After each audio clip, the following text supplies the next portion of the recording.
inilah kerinduan kami Bapa. Curahkanlah urapan-Mu ya Tuhan atas setiap kami. Kami percaya Tuhan memberikan roh penolong buat setiap kami. Roh penghibur ya Bapa.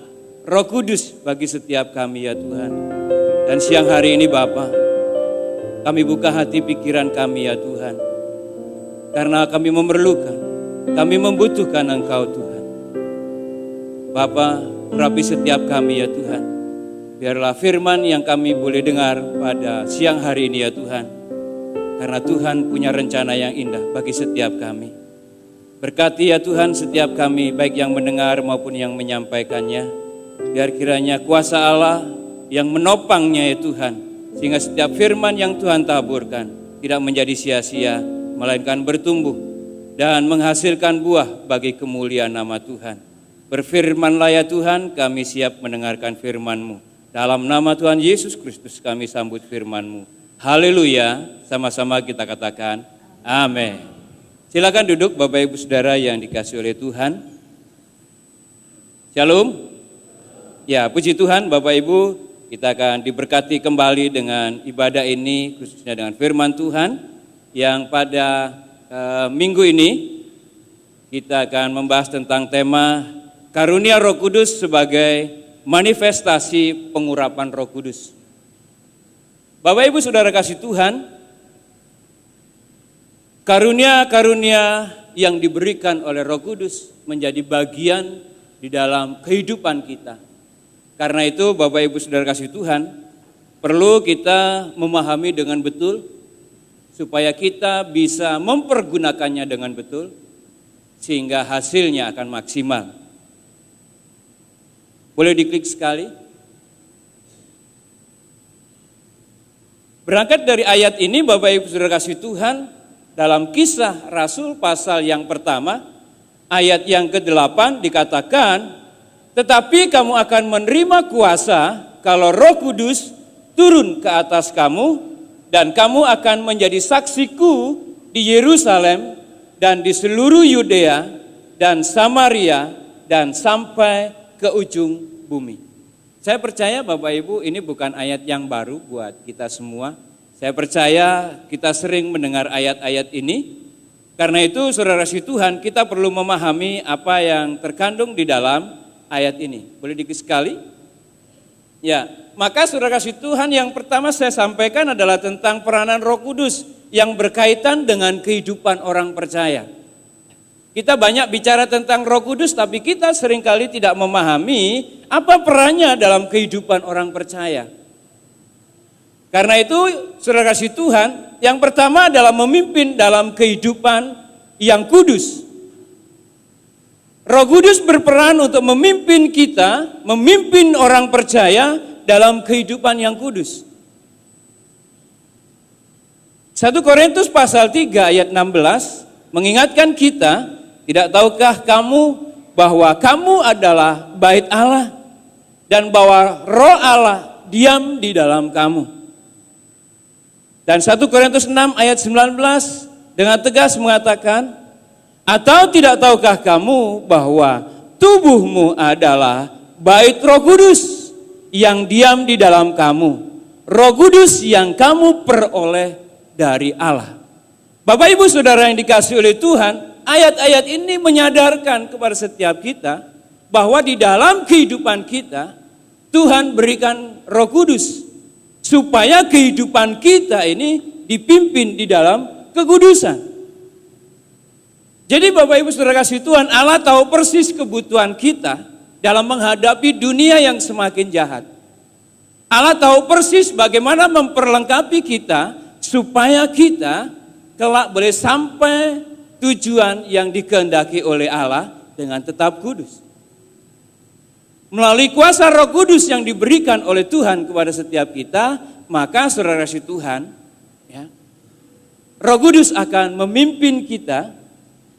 Roh Kudus akan memimpin setiap orang percaya untuk hidup di dalam kekudusan. Hal ini yang sangat prinsip, yang tidak bisa ditawar oleh siapapun. Ya. Kalau kita bicara tentang pengurapan Roh Kudus, saudara kasih Tuhan, boleh diklik sekali. Ya, kita akan ingat tentang William Seymour. Ya. Saudara kasih Tuhan, tokoh ini yang luar biasa, saudara kasih Tuhan. Dia adalah mantan budak, dia dari kulit hitam. Dia juga pernah menjadi penjaga perlintasan kereta api. Dan dia juga pernah menjadi pelayan restoran. Di usianya yang 25 tahun, orang ini terserang cacar yang mengakibatkan cacat mata, sebelah kiri menjadi buta. Tapi saudara kasih Tuhan, perjalanannya yang luar biasa, mengingatkan kepada setiap kita bagaimana karya Roh Kudus terjadi. Tahun 1900, saudara kasih Tuhan, Seymour bergabung dengan COG, Church of God, dan mendalami teologi kekudusan. Orang ini terinspirasi bagaimana hidup kudus. Sehingga tahun 1903 dia pindah ke gereja yang beraliran kekudusan dan berkenalan dengan Charles Fox Parham, seorang pengajar tentang kekudusan. Parham ini memiliki sekolah, memiliki perguruan tinggi, dan siswa-siswanya ya sesuai dengan ajaran mereka tentang kekudusan. Ya. Mereka memprioritaskan hidupnya bagi Tuhan, sehingga saudara kasih Tuhan, kehidupan yang kudus membawa mereka, memimpin mereka terus di dalam kekudusan sampai memiliki pengalaman-pengalaman rohani yang luar biasa. Ya. Mereka sangat fasih berbahasa roh dan menjaga kehidupan dari segala ancaman, sehingga kekudusan memimpin kehidupan mereka. Dan tahun 1906, saudara kasih Tuhan, dia bergabung dengan Richard Asbury. Ya. Ini adalah salah satu rumah yang terjadi goncangan-goncangan besar karena kuasa Roh Kudus. Di rumah inilah mereka berdoa dan berpuasa. Di dalamnya termasuk William Seymour.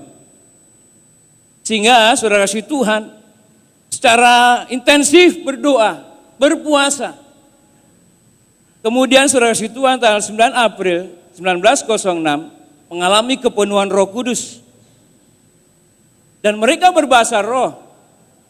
Orang-orang yang ada di dalam rumah itu, saudara kasih Tuhan, mengalami kepenuhan Roh Kudus sampai saudara kasih Tuhan, lantai rumahnya itu longsor. Dalam sejarahnya saya baca itu, saudara kasih Tuhan, waduh, rumahnya sampai longsor, lantai tanahnya itu karena apa? Beban orang yang ada di dalamnya itu mengalami kepenuhan Roh Kudus semakin hari, semakin banyak. Dan berita tentang pencurahan Roh Kudus itu semakin dikenal, didengar oleh banyak orang. Dan semakin hari mereka mengalami kuasa Roh Kudus itu. Sehingga kebaktian itu dari hari ke hari, setiap hari ada ibadah. Dan rumah itu tidak lagi muat, mereka ada di halaman-halaman. Dan William Seymour setiap hari berkhotbah. Bahkan satu hari bisa 3-4 kali beribadah. Terus orang mengalami berjam-jam kepenuhan Roh Kudus, saudara kasih Tuhan. Ya. Sehingga saudara kasih Tuhan, tempat itu tidak memadai lagi. Sehingga William Seymour ya, cari lokasi, mutar-mutar di Los Angeles. Ya. Sampai akhirnya menemukan gereja baptis yang sudah tua, gak pernah dipakai, bahkan dijadikan gudang. Ya. Maka oleh William Seymour, ya, tempat itu dibersihkan dan kemudian dijadikan tempat mereka kebaktian. Ya. Kemudian saudara kasih Tuhan, disitulah di Jalan Azusa Street, maka saudara kasih Tuhan, pencurahan Roh Kudus itu terjadi. Banyak orang mengalami kepenuhan Roh Kudus, banyak orang yang dilawat oleh Tuhan. Ya. Mereka merindukan hidupnya dipimpin oleh Roh Kudus. Sehingga saudara kasih Tuhan, gerakan api Pentakosta itu melanda seluruh dunia. Bahkan sampai hari ini kita boleh merasakan dampak, impact daripada apa yang terjadi di Azusa Street tahun 1906. Jadi Bapak Ibu Saudara kasih Tuhan, api Pentakosta itu terus melanda bangsa-bangsa. Kuasa Roh Kudus terus terjadi di mana-mana. Karena apa Saudara kasih Tuhan? Banyak orang yang rindu hidupnya bukan untuk kepentingannya sendiri. Hidupnya bukan lagi dipimpin oleh keinginan daging, tapi kehidupannya ingin dipimpin oleh kuasa Roh Kudus. Sehingga Saudara kasih Tuhan, api Pentakosta melanda sampai ke ujung bumi. Jadi sungguh luar biasa Bapak Ibu Saudara kasih Tuhan. Kalau kita memperhatikan hal-hal seperti ini Bapak Ibu, maka Roh Kudus tidak pernah berhenti. Roh Kudus terus bekerja, Roh Kudus terus melawat, Roh Kudus terus merindukan untuk memimpin kehidupan kita supaya kita mengalami kekudusan.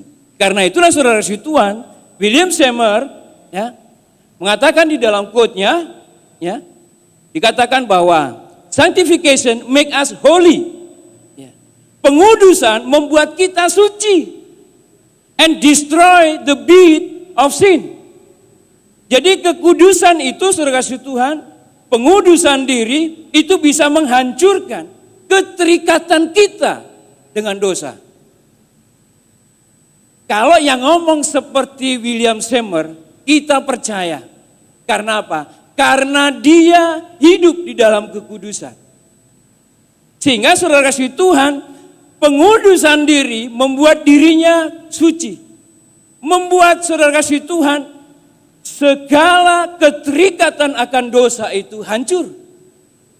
Karena terkalahkan oleh karena kekudusan itu. Ya. Bukan saja itu Saudara kasih Tuhan, pengudusan diri, ya, Saudara kasih Tuhan juga akan menghancurkan rasa senang akan dosa. Rasa senang untuk berbuat dosa. Dan hawa nafsu. Jadi Bapak Ibu Saudara kasih Tuhan, kenapa pengudusan diri agak sulit terjadi Saudara kasih Tuhan? Karena ada begitu banyak faktor yang mengikat kita. Karena itu komitmen dalam pengudusan diri yang seperti dilakukan oleh William Seymour, Saudara kasih Tuhan, itu menolong supaya kita bisa mengalahkan keterikatan akan dosa. Kita bisa mengalahkan cinta akan dosa. Kita bisa mengalahkan segala ikatan hawa nafsu. Jadi Bapak Ibu Saudara kasih Tuhan, kalau kita bicara tentang Roh Kudus, wow. Ini sebuah kegerakan yang benar-benar datangnya dari surga. Karena Roh Kudus akan memimpin kita di dalam pengudusan diri. Karena itu Bapak Ibu Saudara kasih Tuhan, kita perlu terus Roh Kudus mengurapi setiap kita. Bahkan kita perlu terus dipenuhi oleh Roh Kudus. Amin.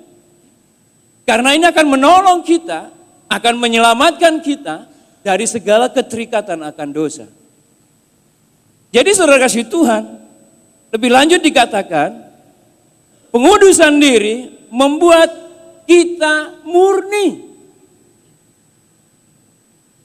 Dan lebih putih daripada salju, dikatakan oleh Seymour. Jadi Bapak Ibu Saudara kasih Tuhan, kalau kita ingin memelihara kemurnian kekristenan kita tidak bisa lepas dari Roh Kudus. Bahkan kita, kalau di dalam Yohanes itu dikatakan, digambarkan Roh Kudus itu seperti air, maka barang siapa haus, maka kita harus minum air itu. Jadi Saudara kasih Tuhan,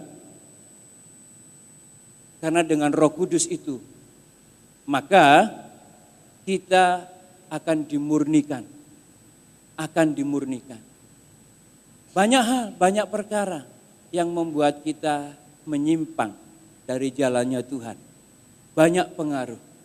Tetapi selama Roh Kudus bekerja dalam kehidupan kita, percayalah Roh Kudus akan memimpin kita di dalam pengudusan diri.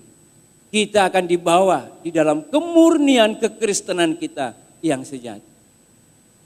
Karena itu Bapak Ibu Saudara kasih Tuhan, penting buat setiap kita mengalami yang namanya kuasa Roh Kudus. Mengalami yang namanya pengurapan Roh Kudus. William Seymour ini memberikan teladan buat setiap kita betapa kerinduannya, komitmennya di dalam pengudusan diri ya, ternyata membawa orang ini terkenal. Ya, membawa orang ini menjadi teladan. Ya, membawa inspirasi bagi banyak orang. Supaya apa? Supaya memiliki kehidupan yang kudus di hadapan Tuhan. Jadi Bapak Ibu Saudara kasih Tuhan, perlu kita melihat kembali, meninjau kembali sejauh mana kemurnian kekristenan kita. Kalau ini kita langsung ingat dan kita memiliki komitmen seperti Seymour, maka Saudara kasih Tuhan, ya, Roh Kudus akan semakin maksimal bekerja, ya, memproses kita, memperbaiki kita. Sehingga Saudara kasih Tuhan, apa yang dicita-citakan oleh Tuhan, supaya Tuhan melihat kita, orang-orang yang layak untuk mendapatkan tempat yang terbaik di surganya. Oke, kita klik sekali. Yang kedua, Saudara kasih Tuhan, peran Roh Kudus yang berkaitan dengan kehidupan orang percaya adalah menghasilkan buah roh. Menghasilkan buah roh. Seperti di dalam Galatia 5 ayat 22 dan 23 berkata demikian. Tetapi buah roh ialah kasih, sukacita, damai sejahtera, kesabaran, kemurahan, kebaikan, kesetiaan, kelemah lembutan, dan penguasaan diri. Betapa poin-poin ini yang kita perlukan dalam kehidupan kita. Ya. Supaya kita memiliki kasih. Ada senantiasa sukacita di dalam menghadapi segala perkara. Ya. Karena apa Saudara kasih Tuhan? Roh Kudus diberikan kepada setiap kita bukan untuk menghalang-halangi supaya kita tidak kedapatan masalah. Ya. Roh Kudus tidak menghalang-halangi kita. Roh Kudus tidak menghalang-halangi masalah itu datang kepada kita. Tetapi Roh Kudus akan memberikan kekuatan. Roh Kudus akan menolong kita supaya kita mentas dari segala masalah. Jadi Bapak Ibu Saudara kasih Tuhan, dengan demikian ketika Roh Kudus bekerja, pasti dampaknya jelas, hasilnya nyata. Yaitu kita memiliki kasih, sukacita, ada damai sejahtera, ada kesabaran, ada kemurahan. Walaupun dikotbahin berkali-kali tentang kekuatan memberi, Saudara kasih Tuhan, tapi kalau Tuhan tidak nyatakan di dalamnya ada kemurahan hati, maka Saudara kasih Tuhan sulit. Karena itu perlu peranan Roh Kudus diberikan kebebasan seluas-luasnya untuk memimpin kehidupan kita. Sehingga kehidupan kita sesuai dengan apa yang direncanakan oleh Tuhan. Jadi yang kedua, Saudara kasih Tuhan, peran Roh Kudus yang berkaitan dengan kehidupan orang percaya adalah menghasilkan buah roh. Ya. Kemudian berikutnya Saudara kasih Tuhan, bagaimana peran Roh Kudus yang berkaitan dengan kesaksian orang percaya? Ya. Karena itulah Saudara kasih Tuhan, Allah memperlengkapi orang percaya dengan rupa-rupa karunia Roh Kudus. Kalau kita perhatikan baik di Efesus pasal 4 ayat 11 sampai 13, 1 Korintus 12 ayat 8 sampai 10, disambung lagi dengan ayat 28 sampai 30, maupun di Roma pasal 12 ayat 6 sampai 8, Saudara kasih Tuhan, kita menemukan ada begitu banyak rupa-rupa karunia. Karena apa Saudara kasih Tuhan? Kita dipanggil menjadi saksi Kristus. Kita diperlengkapi dengan karunia-karunia ini. Kalau kita perhatikan begitu banyak rupa-rupa karunia ini. Masa sih satu pun gak ada yang nyantol sama kita? Pasti Tuhan taruh kepada setiap kita karunia-karunia Roh Kudus ini. Dan seringkali kita tidak mempergunakan dengan baik. Mungkin pemahaman kita karena kurang baik, sehingga tidak bisa menggunakan dengan baik. Tapi saya percaya Saudara kasih Tuhan, setiap orang percaya Tuhan karuniakan, ya, dengan karunia-karunia rohani ini, saudara kasih Tuhan. Ya. Jadi Bapak Ibu saudara kasih Tuhan, kalau kita perhatikan, ya, ada begitu banyak, ada begitu rupa-rupa karunia Roh Kudus, saudara kasih Tuhan, itu artinya, ya, dengan rupa-rupa itu, dengan banyaknya karunia itu, supaya kita saling melengkapi. Amin. Ya, memiliki makna. Kenapa Tuhan berikan karunia yang berbeda-beda satu dengan yang lain? Ya, supaya satu dengan yang lain saling melengkapi. Saling melengkapi. Kenapa diberikan rupa-rupa seperti ini? Karena ini untuk kepentingan bersama, bukan untuk kepentingan pribadi kita. Memiliki makna yang luar biasa. Kenapa Tuhan memberikan karunia Roh Kudus ini dengan berbagai macam, supaya kita jadikan karunia-karunia ini untuk kepentingan bersama. Menguatkan satu yang lain, menolong satu dengan yang lain, mendidik satu dengan yang lain, menasihati satu dengan yang lain, dan bermurah hati satu dengan yang lain. Mengasihi satu dengan yang lain, mengajar satu dengan yang lain. Jadi Bapak Ibu saudara kasih Tuhan, tentu Tuhan memiliki maksud. Apa yang terkandung di dalam karunia-karunia rohani ini, semuanya diperlukan untuk kepentingan bersama. Bukan membuat orang Kristen menjadi eksklusif, bukan. Dengan keistimewaan-keistimewaan, dengan karunia-karunia ini, kita menjadi eksklusif, bukan. Tapi justru ini diperlengkapi buat orang percaya, supaya orang percaya boleh menjadi berkat bagi orang lain. Boleh menjadi saksi bagi orang lain. Amin. Ya, coba kita klik.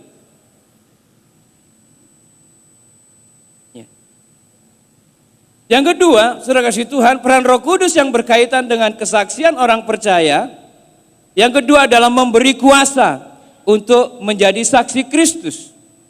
Dari Kisah 1 ayat 8 tadi mengatakan, tetapi kamu akan menerima kuasa kalau Roh Kudus turun ke atas kamu, dan kamu akan menjadi saksiku di Yerusalem dan di seluruh Yudea dan Samaria dan sampai ke ujung bumi. Bapak Ibu saudara kasih Tuhan, Tuhan tahu persis ketika kita bersaksi saudara kasih Tuhan, pasti ada resistensi, ada penolakan, ada ancaman. Ya. Karena itu saudara kasih Tuhan, kesaksian kita harus disertai dengan kuasa Roh Kudus. Jadi kalau kesaksian itu supaya berdampak, maka kesaksian kita harus disertai dengan kuasa. Kalau kesaksian kita gak ada kuasanya, ya, maka bagaimana berdampak kesaksian kita? Bagaimana kesaksian kita memberi pengaruh yang luar biasa kepada orang lain, saudara kasih Tuhan, ya. Kalau tidak disertai dengan kuasa, maka kesaksian kita ya hanya cerita, ya. Dan setelah diceritakan, sudah tinggal kenangan saja. Tapi kita perlu saudara kasih Tuhan menyadari bahwa peranan Roh Kudus yang berkaitan dengan kesaksian orang percaya ini, dia akan memberikan kuasa kepada setiap kita supaya apa saudara? Kesaksian kita ini boleh disertai dengan kuasa apa yang dia dengar, apa yang dia alami, karena Tuhan yang mengerjakannya. Amin. Karena Allah turut bekerja untuk mendatangkan kebaikan. Jadi Bapak Ibu saudara kasih Tuhan, ya, hari ini saya membawa teman di antara saudara. Ya, teman saya ini ya dari seberang. Ya, teman saya ini dari seberang. Dan ya kita dukung dalam doa supaya teman saya ini bisa mengenal Tuhan. Dan kalau Tuhan izinkan nanti angkatan berikutnya di kelas SPY bisa bergabung. Ya. Karena itu saudara kasih Tuhan, saya percaya saya membutuhkan Roh Kudus supaya saya bisa mendampingi teman saya ini, saudara kasih Tuhan, dan teman saya ini sampai terima Tuhan. Amin. Ya. Kalau yang saya kerjakan tanpa kuasa, ya, tanpa kuasa Roh Kudus, mana mungkin? Apa yang saya bisa andalkan? Tapi kalau saya yakin bahwa Roh Kudus turut bekerja untuk mendatangkan kebaikan, maka saudara kasih Tuhan, saya cuma berdoa, Tuhan, biarlah setiap perkataan saya, tindakan dan perbuatan saya, Tuhan sertai dengan kuasa. Supaya orang yang melihatnya, yang mendengarnya, yang merasakannya, boleh diberkati. Dan nama Tuhan dipermuliakan. Sederhana. Tapi saudara kasih Tuhan, kalau tanpa Roh Kudus, kita sampai berbusa-busa, saudara kasih Tuhan, ya tidak ada hasilnya. Saya beberapa kali membawa orang seberang, saudara kasih Tuhan, ya ada yang waktu singkat kemudian hilang, kemudian ada yang agak panjangan kemudian hilang. Ya, saudara kasih Tuhan, memang tidak mudah, tapi saya percaya kalau yang mereka dengar itu adalah perkataan disertai dengan Roh Kudus, ya mungkin kenal Tuhannya bukan di sini, mungkin dituai oleh orang lain. Amin. Ya, seperti Paulus katakan, aku yang menanam, ya Apolos yang menyiram. Tuhan yang memberikan pertumbuhan. Ya. Bisa saja saya yang memperkenalkan, orang lain yang melanjutkan. Amin. Ya. Jadi Bapak Ibu Saudara kasih Tuhan, dalam memberitakan Injil, dalam bersaksi, kita tidak boleh putus asa. Tapi saya percaya, ya, setiap kita juga dipanggil untuk menjadi saksi Kristus. Amin. Ya. Karena itu jangan pernah kita mengandalkan kekuatan sendiri, tapi andalkan kuasa daripada Roh Kudus itu, sehingga saudara kasih Tuhan, melewat kuasa Roh Kudus, banyak orang menjadi mengenal Kristus. Ya, coba kita klik sekali. Di dalam Injil Lukas juga sudah memberikan penjelasan tentang bagaimana kesaksian itu, saudara kasih Tuhan, bahwa Lukas 24 ayat 46 sampai 48 berkata demikian. Katanya kepada mereka, ada tertulis demikian, Mesias harus menderita dan bangkit dari antara orang mati pada hari yang ketiga. Dan lagi dalam namanya berita tentang pertobatan dan pengampunan dosa harus disampaikan kepada segala bangsa. Mulai dari Yerusalem, kamu adalah saksi dari semuanya ini. Bapak Ibu Saudara kasih Tuhan, ya orang-orang yang dari seberang, karena saya punya latar belakang dari seberang, maka saudara kasih Tuhan, ya saya memberikan kesaksian apa yang pernah saya alami. Apa yang saya pernah alami itulah yang saya saksikan. Ya. Bahwa dulu saya tersesat. Tetapi Tuhan celikan saya dan saya melihat ada kebenaran di dalam ini, maka saudara kasih Tuhan, itulah yang saya ceritakan. Amin. Itu yang saya ceritakan. Sehingga saudara kasih Tuhan, orang yang dulu sepaham dengan saya dulu, ya kan, akan lebih mudah memahami. Karena apa? Karena pengalaman saya, ya, itu yang membuat orang mudah mencernanya, mudah memahaminya. Jadi Bapak Ibu Saudara kasih Tuhan, bukan berarti kalau saudara punya latar belakang yang berbeda, kemudian tidak bisa, bukan. Ya. Karena Roh Kudus akan mengajarkan kepada kita. Amin. Roh Kudus akan mengajarkan kepada kita. Apa yang saya alami itu hanya jalan saja, cara saja. Bukan berarti kita caranya pasti sama. Enggak. Karunia kita berbeda-beda. Mungkin Tuhan berikan jalan kita juga yang berbeda-beda. Tapi semua kita adalah saksi Kristus. Karena itu saudara kasih Tuhan, jangan kita menghindar dari panggilan kita bahwa kita adalah menjadi saksi Kristus. Oke, next. Yang berikutnya saudara kasih Tuhan, orang percaya dipanggil menjadi saksi Kristus. Apa sih yang kita saksikan? Ceritakan tentang penderitaan dan kebangkitan Kristus yang telah rela mati di kayu salib. Karena apa? Supaya pengampunan dosa itu terjadi dalam kehidupan orang yang mau percaya kepada Kristus. Kemudian saudara, tentang pertobatan dan pengampunan dosa. Pertobatan kita sadar bahwa dulu kita tersesat. Dan sekarang kita dicelikan oleh Tuhan dengan jalan yang baru, jalan yang lurus, jalan yang dikehendaki oleh Tuhan, yaitu Yesus Kristus. maka itulah yang kita ceritakan. Dan kita dulu yang rusak dan kita menjadi bertobat. Karena Tuhan jamah kita. Tuhan jamah oleh Roh Kudus sehingga kita dipulihkan dan diperbaharui. Sehingga saudara kasih Tuhan, orang-orang yang bersaksi yang paling mudah adalah dari orang-orang yang terdekat. Amin. Ya. Orang-orang yang terdekatlah yang paling cepat, yang paling mudah mendengar kesaksian kita. Karena orang yang paling dekat adalah orang yang tahu persis bagaimana pertobatan kita. Karena itu saudara kasih Tuhan, kalau kesaksian kita tidak disertai dengan pertobatan kita, maka saudara kasih Tuhan, seringkali itu menjadi batu sandungan. Itu yang harus kita hindarkan. Jadi saudara kasih Tuhan, Roh Kudus itu bukan tidak mau menolong kita. Roh Kudus bukan tidak mau memberikan kuasa kepada setiap kita. Yang menjadi persoalan, kita masih terikat dengan dosa. Yang menjadi persoalan, kita belum mengalami pertobatan. Karena itu saudara kasih Tuhan, pertobatan tidak boleh dihindarkan. Tidak boleh dihindari oleh orang percaya. Tetapi biarlah setiap hari kita mengalami pertobatan. Amin. Ya, next. Ya, saudara kasih Tuhan, bicara tentang bersaksi, menjadi saksi Kristus, Yesus sendiri pun pernah memberikan analogi tentang garam dan terang. Ya, di dalam Matius pasal 5 ayat 13 dan sampai 16 berkata demikian, kamu adalah garam dunia. Jika garam itu menjadi tawar, dengan apakah ia diasinkan? Tidak ada lagi gunanya selain dibuang dan diinjak orang. Kamu adalah terang dunia, kota yang terletak di atas gunung tidak mungkin tersembunyi. Demikianlah hendaknya terangmu bercahaya di depan orang banyak, supaya mereka melihat perbuatanmu yang baik dan memuliakan Bapamu yang di sorga.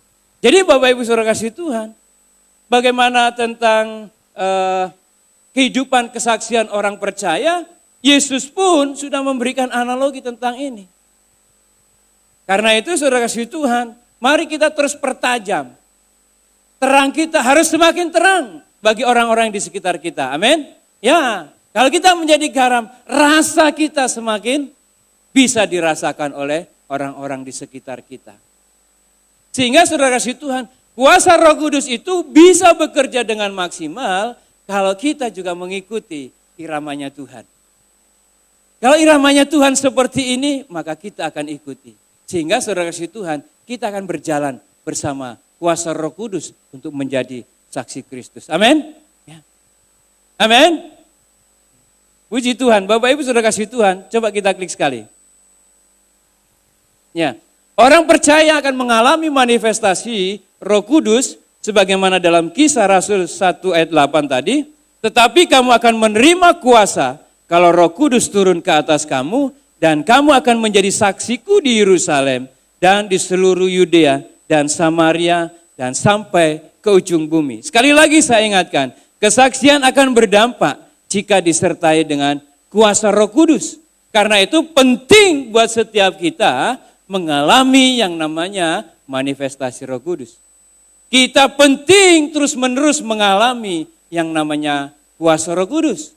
Kita penting terus-menerus mengalami kepenuhan Roh Kudus. Karena kepenuhan Roh Kudus itu saudara kasih Tuhan memimpin kita di dalam perjalanan kekristenan kita. Karena itu kekristenan kita akan menyimpang ke kanan atau ke kiri jika kita tidak memberikan seluas-luasnya Roh Kudus berperan dalam kehidupan kita. Kalau Roh Kudus berperan seluas-luasnya dalam kehidupan kita, maka saudara kasih Tuhan, jalan kita akan lurus. Ya. Sebagaimana Kristus tunjukkan, akulah jalan dan kebenaran. Maka itulah jalan kita satu-satunya untuk sampai di surga. Ya. Jadi Bapak Ibu Saudara kasih Tuhan, mari kita merindukan untuk pengalaman-pengalaman sama yang terjadi di Azusa Street. Ya. Dan itu gaungnya mencapai seluruh dunia.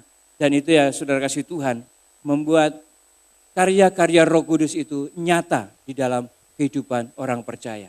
Bagaimana kita bisa mengalami Roh Kudus? Yang pertama adalah kita harus memiliki perubahan gaya hidup. Paulus mengatakan seperti begini dalam Efesus pasal 1 ayat 13. Di dalam Dia kamu juga, karena kamu telah mendengar firman kebenaran, yaitu Injil keselamatan, di dalam Dia kamu juga, ketika kamu percaya, dimeteraikan dengan Roh Kudus yang dijanjikannya itu.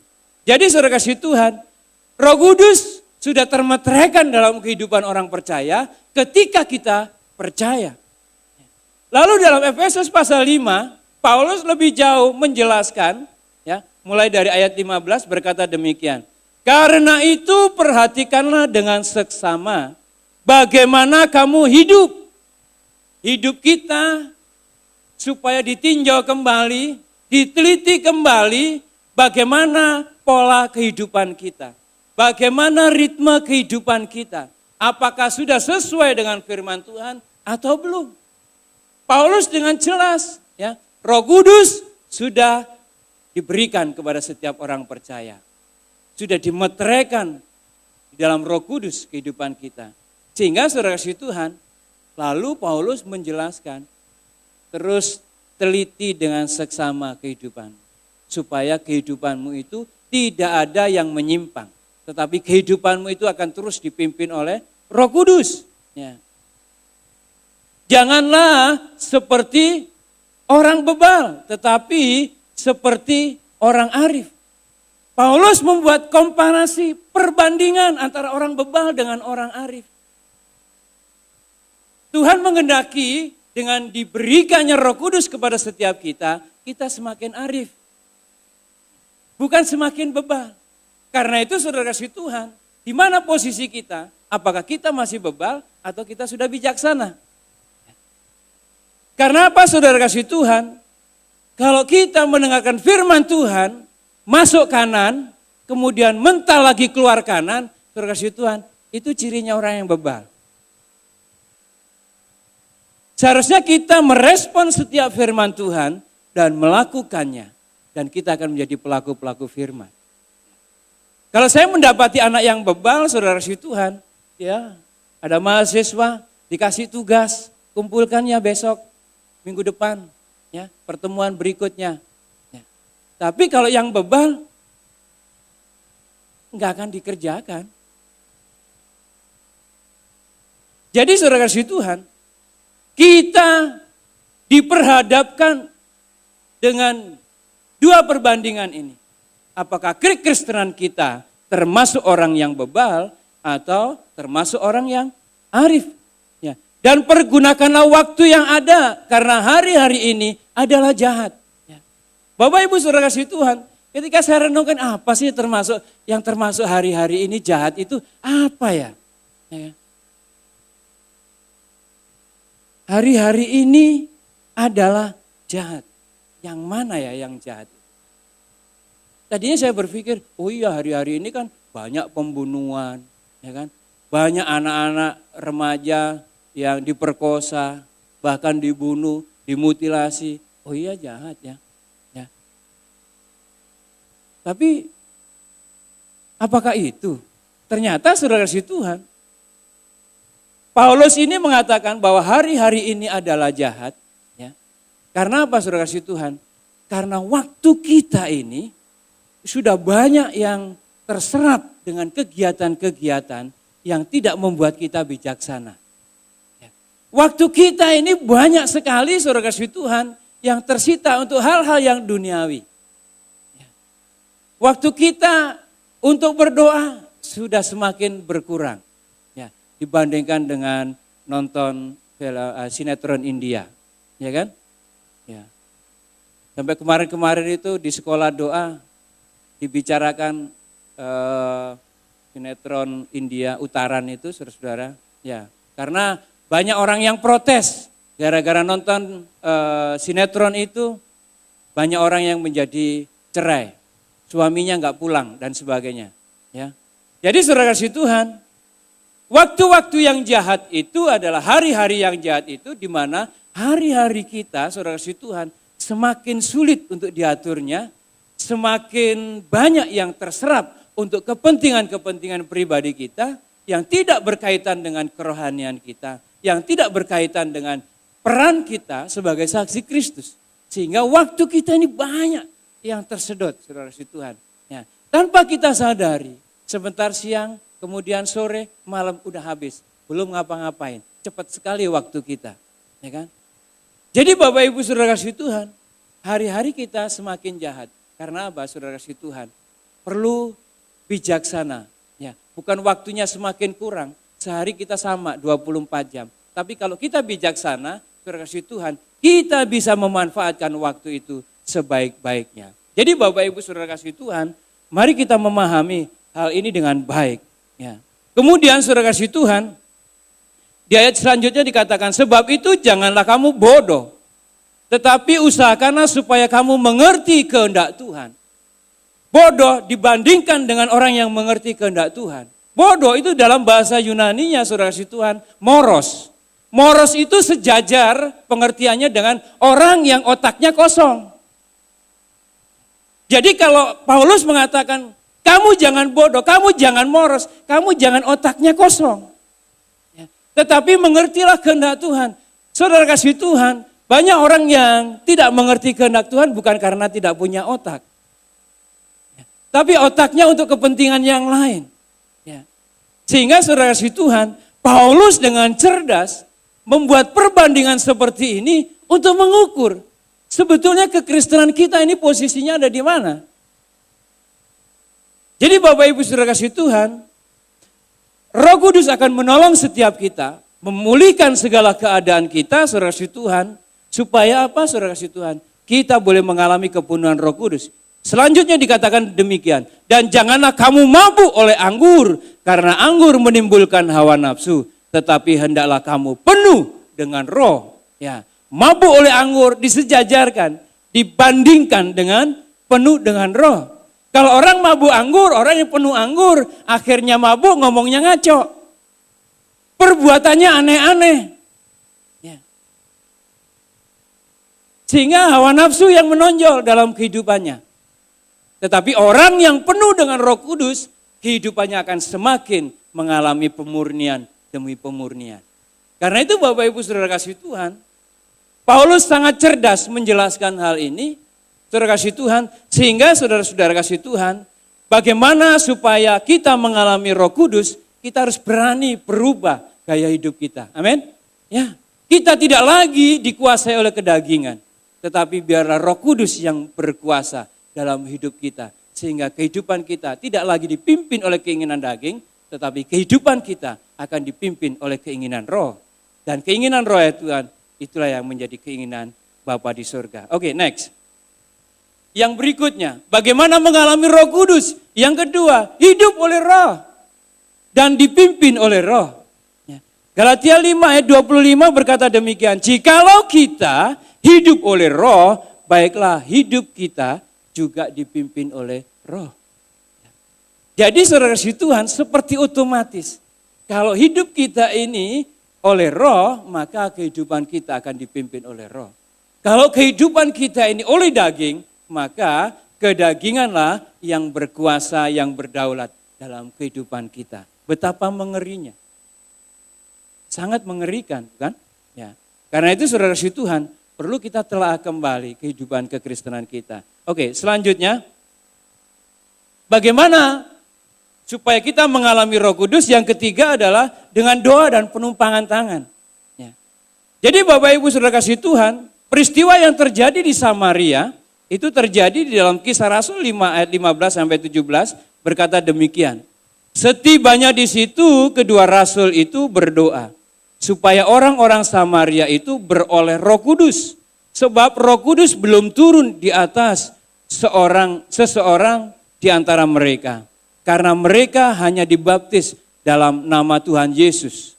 Kemudian kedua rasul itu menumpangkan tangan di atas mereka, lalu mereka menerima Roh Kudus. Jadi saudara kasih Tuhan, bagaimana kita bisa mengalami kuasa Roh Kudus? Ya doa, ya, berdoa. William Seymour juga berdoa. Dia berdoa secara kontinu, terus menerus berdoa dan puasa. Sehingga terjadi pencurahan Roh Kudus ya, di Azusa Street itu. Jadi saudara kasih Tuhan, dengan berdoa dan penumpangan tangan, itu banyak orang menerima kuasa Roh Kudus. Jadi saudara kasih Tuhan, ya sah-sah saja. Ya, Tuhan pakai hamba-hamba Tuhan untuk menumpangkan tangan, kemudian orang mengalami Roh Kudus.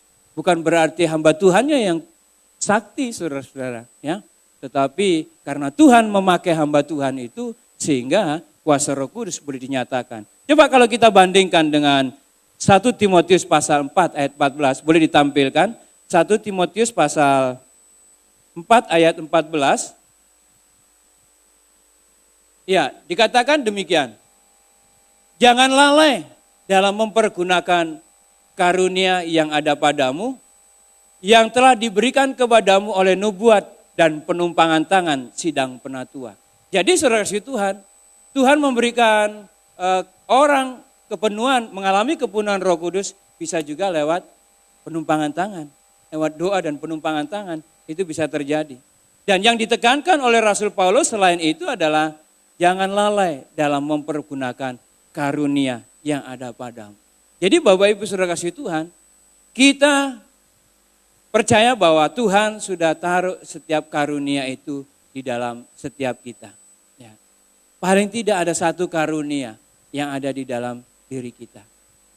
Karena itu Saudara kasih Tuhan dikatakan jangan lalai mempergunakan karunia itu.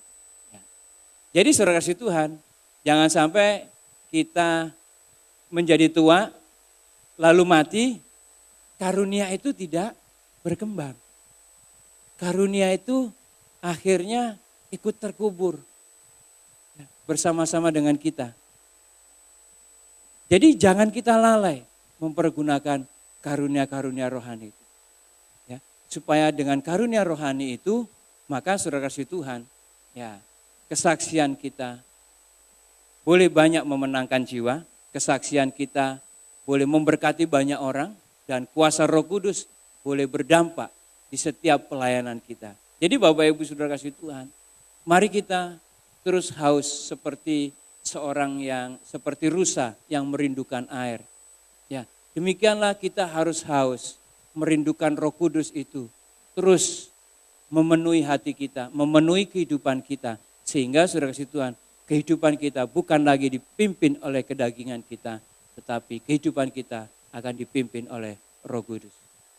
Amin, firman Tuhan. Mari kita datang kepada Tuhan.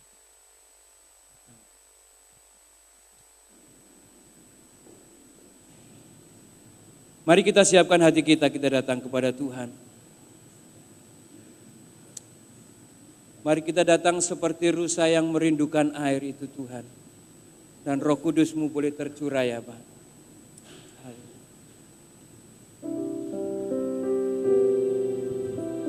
Kenaikan pujian Roh Allah yang hidup penuhi kami Tuhan.